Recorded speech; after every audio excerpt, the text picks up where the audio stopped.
అమ్మా, మళ్ళీ నన్ను నీ గర్భంలోకి తీసుకువెళ్లి తెల్లగా అందంగా తీసుకురాగలవా అని ఓ 4 ఏళ్ల చిన్నారి తన తల్లిని అడిగిందట. చూడండి, రంగు ప్రభావం ఏ స్థాయిలో పడిందో ఆ చిన్నారిపై. ఆ చిన్నారి పెరిగి పెద్దదై ఇప్పుడు ఉన్నత స్థానానికి చేరుకుంది. అయినా కూడా రంగు గురించిన అవమానాలు, మాటలు తప్పలేదు. అందుకనే ఒక్కసారిగా బర్స్ట్ అయి ఇలా రాశారు. నా రంగు గురించి మాట్లాడారు, అసలు నలుపుని ఎందుకు అవమానించాలి? అది విశ్వమంతా వ్యాపించి ఉన్న సత్యం.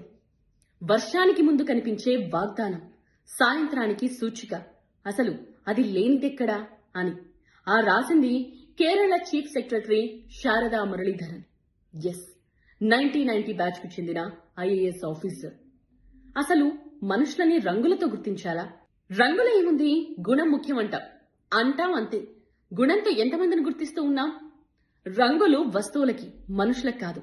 మనుషులను నలుపు, తెలుపు, పసుపు, ఎరుపు, పొట్టి, పొడుగు, సన్న, లావు ఇలా కాదు, గుణంతో గుర్తించాలి. గుణంతోనే గుర్తించాలి.